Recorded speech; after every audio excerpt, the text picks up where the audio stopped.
அரபிக்கடலுக்கு வடமேற்கே 500 kilometre தூரத்தில் சம்மணம் போட்டுக்கொண்டு உட்கார்ந்திருந்த புயல் சின்னம் அங்கிருந்தபடியே பம்பாயை மிரட்டி கொண்டிருந்தது. ஆகாயம் பூராவும் அழுக்கு மேகங்கள் திம் என்று சூழ்ந்து கொண்டு ஒரு பெரிய அழுகைக்கு தயாராயின. அது ஒரு ஆகஸ்ட் மாத ஞாயிற்றுக்கிழமை சாயந்தரம் 5 மணி. மேகங்கள் மேற்கு திசை அஸ்தமன சூரியனை ஹேரோ பண்ணியிருக்க பம்பாயின் எல்லா திசைகளிலும் செயற்கை இருட்டு ஈசி இருந்தது. காற்றில் செல்லமாய் ஊட்டி குளிர். விலே பார்லே ரயில்வே ஸ்டேஷனிலிருந்து வெளிப்பட்டாள் நிஷா. 23 வயது நிஷா ஐஸ்வர்யா ராயின் 50% சாயலின் தென்னிற கண்களுக்கு சொந்தக்காரி. எந்த நேரத்திலும் எந்த கோணத்திலும் எப்படி பார்த்தாலும் அழகாய் இருப்பாள் போல் தோன்றியது. மஞ்சள் புள்ளிகள் தெளித்திருந்த கருஞ்சிவப்பு மேக்சியில் கச்சிதமாக சிக்கியிருந்தாள்.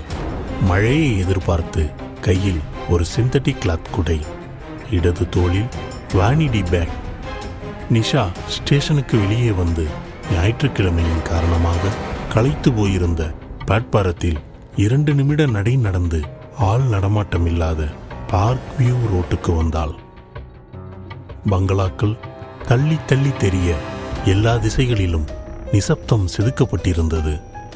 நிஷா தன் வெண்ணெய் நிற மணிக்கட்டில் அப்பியிருந்த பொன்னிற HMTயை பார்த்து கொண்டே வேகமாக நடை போட்டாள். 10 நிமிட நடை. சாலையின் வளைவிலேயே ஏகப்பட்ட மரங்களுக்கு மத்தியில் உட்கார்ந்திருந்த அந்த செங்காவி கட்டடத்துக்கு முன்பாக வந்து நின்றாள். பெயிண்ட் உதிர்ந்து போன காம்பவுண்டு கேட் வெறுமனே சாத்தி இருந்தது.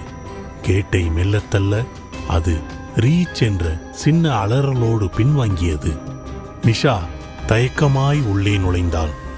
கேட்டிலிருந்து 50 மீட்டர் தூரத்தில் உள்வாங்கி பரவியிருந்த அந்த பங்களா சற்றே வயோதிகமாய் தெரிந்தது. ஆர்ச் ஜன்னல்களில் கட்டம் கட்டமாய் பல நிறங்களில் கண்ணாடிகள். போர்டிகோவில் ஆஸ்டின் கார் ஒன்று கேன்வாஸ் படுதாவுக்குள் ஒளிந்திருந்தது. நிஷா முகப்பை நோக்கி நடந்தாள். சரியாய் பராமரிக்கப்படாத புல்வெளியில் பார்த்தீனியம் முளைத்திருந்தது. தண்ணீர் தொட்டிக்கு நடுவே இருந்த பெண்ணின் சிலை தன் 2 கைகளையும் இழந்திருந்தது.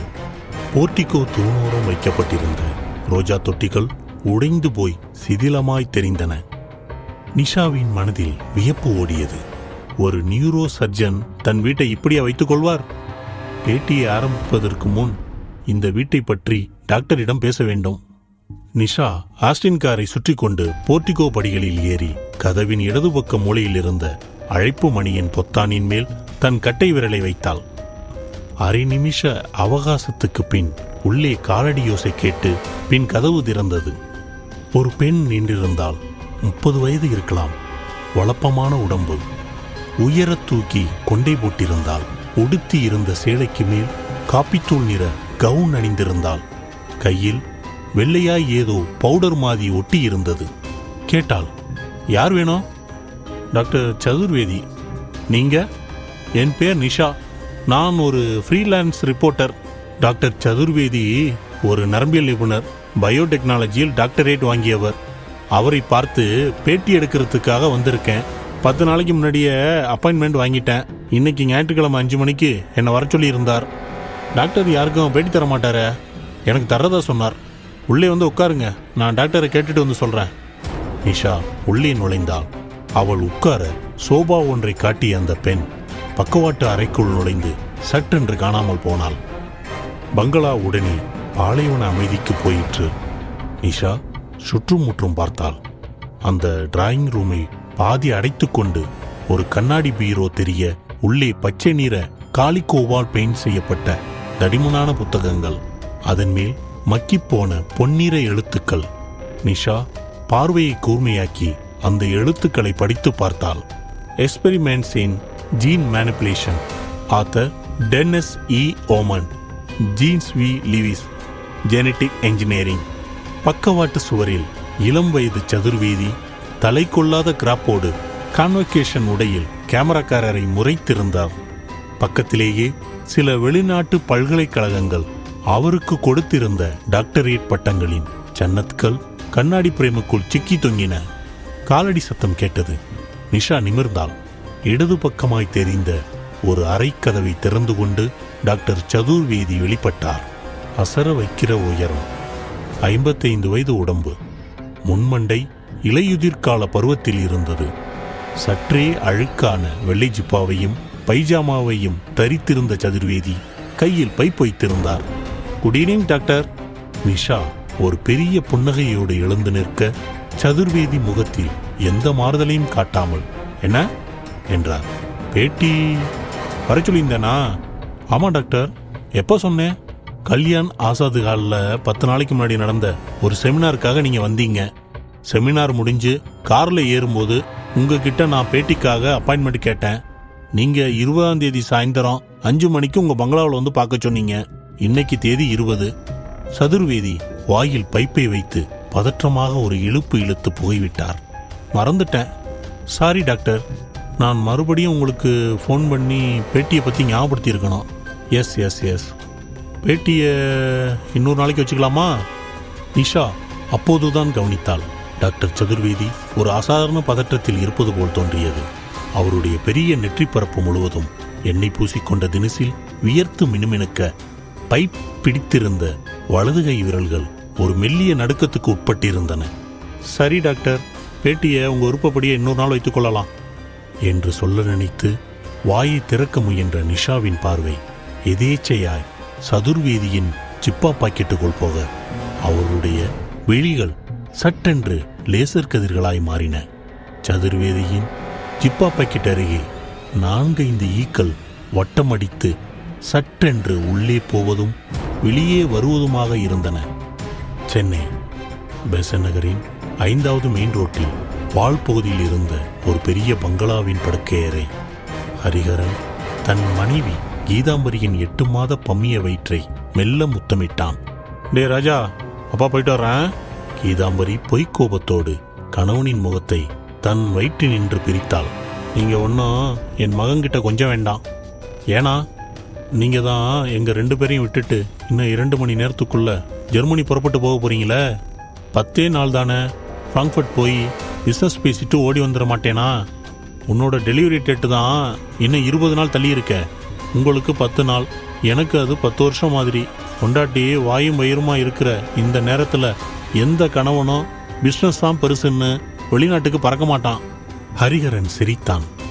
கிராமத்து பொண்ணு மாதிரி பாமரத்தனமா பேசாதே கீதாம்பரி. இது எவ்வளவு பெரிய முக்கியமான டீல் தெரியுமா? ஏன் உங்க தம்பி ரமணி போகக்கூடாதாக்கம்? அவனுக்கு இங்கிலீஷ் ஃப்ளூயன்சி கம்மி. பிஸ்னஸ் விவகாரத்தை சொதப்பிட்டான்னா நஷ்டம் லட்சக்கணக்கில் கையை கடிக்கும். எதை கேட்டாலும் அதுக்கு ஒரு காரணத்தை தயாராக வச்சிருப்பீங்களே. இதோ பார் கீதாம்பரி, இங்கே உனக்கு என்ன குறைச்ச? எங்கள் அம்மாவும் எங்கள் அப்பாவும் உன் மேலே உயிரே வச்சுருக்காங்க. இதே ஊரில் உங்கள் அம்மாவும் அண்ணனும் இருக்காங்க. நான் ஊரில் இல்லாத குறை தெரியாதபடி அங்கே எல்லாருமே உன்னை பார்த்துக்குவாங்க. கீதாம்பரி கணவனின் இளஞ்சூடான கைகளை பற்றி தன் கன்னத்தில் பதித்து கொண்டாள். கண்கள் கண்ணாடித்தாள் மாதிரி நீர் மினுமினுத்தது.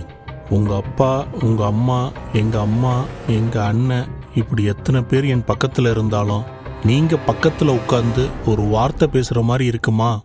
சரி புறப்படுற நேரத்தில் அழுது ஆர்ப்பாட்டம் பண்ணாத. எனக்கு என்னவோ போல ஆயிடும். ஜெர்மனியிலிருந்து 10 நாளில் வந்துடுவீங்கல்ல? கண்டிப்பா. பூஜை ரூமுக்கு வா, கற்பூரம் ஏற்றி சத்தியம் பண்ணி தர்றேன். தினமும் என் கூட ஃபோனில் பேசணும். பேசாமல் இருப்பேனா? ஒரு முத்தம் கொடுங்க. உங்கள் மகனுக்கு. அவனுக்கு இல்லாத முத்தமா? கீதாம்பரியின் வயிற்றில் ஹரிஹரன் வெப்பமான உதட்டை பதித்த வினாடி டொக் டொக் கதவு தட்டப்படும் சத்தம். ஹரிஹரன் எழுந்து போய் கதவை திறந்தான். வெளியே அவனுடைய அப்பா மாசிலாமணியும் அம்மா திலகமும் அகலமான புன்னகைகளை உதட்டில் பொருத்தி கொண்டு நின்றிருந்தார்கள். ஏர்போர்ட்டுக்கு நேரமாச்சு ஹரி. மணி இப்போ 4. இதோ புறப்பட்டுறேன்ப்பா. லக்கேஜ் காருக்கு போயாச்சு. ரமணி உன்னை ட்ராப் பண்ண காத்திருக்கான். என்னம்மா கீதாம்பரி, அழுதியா? இல்லை மாமா. பொய் சொல்லாத. கண்ணில் மையெல்லாம் கரைஞ்சிருக்கு பார். சந்தோஷமாக வழி அனுப்பி வையுமா. 10 நாளில் உன் வீட்டுக்காரன் வந்துட போகிறான். அம்மா திலகம் கேட்டாள். ஹரி, பம்பாய்க்கு எத்தனை மணிக்கு போய் சேரும்? 9 மணிக்குள்ளே போயிடும். பம்பாய் போய் சேர்ந்து ஹோட்டலில் ரூம் எடுத்ததும் வீட்டுக்கு ஃபோன் பண்ண. இதையெல்லாம் நீ சொல்ல வேண்டாமா? உன் மருமக ராத்திரியெல்லாம் சொல்லி சொல்லி என்னோட மூளையை ரணமாக்கி வச்சிருக்கா. சிரித்தார்கள். ஹரிஹரன் தன் அப்பா அம்மா கால்களில் விழுந்து வணங்கிவிட்டு கீதாம்பரியை கடைக்கண்ணால் பார்த்து புன்னகைத்துவிட்டு ஹரிஹரன் தன் அப்பா அம்மா கால்களில் விழுந்து வணங்கிவிட்டு கீதாம்பரியை கடைக்கண்ணால் பார்த்து புன்னகைத்துவிட்டு போர்ட்டிகோவில் நின்றிருந்த டாடா ஜியராவை நோக்கி போனான். ராத்திரி மணி 10:30. ஹாலில் எல்லோரும் ஹரிஹரனின் பம்பாய் டெலிஃபோன் காலுக்காக காத்திருந்தார்கள். மாசிலாமணி பொறுமினார். ஃப்ளைட் 9 மணிக்கு பம்பாய் போய் சேர்ந்துருக்கோம். இப்போ மணி 10:30. இவன் ஏன் ஃபோன் பண்ணலை? ஃப்ளைட்டு லேட்டாக போயிருந்தா? இது திலகம். மெட்ராஸ் ஏர்போர்ட்டுக்கும் ஃபோன் பண்ணி கேட்கலாமா? இது ரமணி. முதல்ல அதை பண்ணு ரமணி. கீதாம்பரி தவிப்பாய் சொல்லிக் கொண்டிருக்கும் போதே டீபாயில் உட்கார்ந்திருந்த டெலிஃபோன் முணுமுணுத்து கூப்பிட்டது. இது அண்ணன்தான். ரமணி பாய்ந்து ரிசீவரை எடுத்து காதுக்கு கொடுத்தான். Hello hello, call from Bombay. Mister Hariharan வீடு தானே? ஆமாம், ஹோட்டல் சில்வர் ஸ்டாண்ட் ரிசப்ஷன்லேருந்து பேசுகிறோம். நீங்கள் ஹரிஹரனுக்கு என்ன உறவு வேணும்? நான் அவருக்கு தம்பி. ஏன், என்ன விஷயம்? மன்னிக்க வேண்டும், ஒரு அதிர்ச்சியான செய்தி. என்ன? எங்கள் ஹோட்டலில் அறையெடுத்து தங்கியிருந்த உங்கள் பிரதர் அரை மணி நேரத்திற்கு முன்பு ஹோட்டலுக்கு முன்பு இருந்த சாலையை கடக்க முயற்சி செய்த போது வேகமாக வந்த ஒரு லாரி மோதி ஸ்பாட்டிலேயே மரணம். உடனே ஹாஸ்பிட்டலுக்கு கொண்டு போகப்பட்டுள்ளது. நீங்களும் உடனே புறப்பட்டு வர முடியுமா?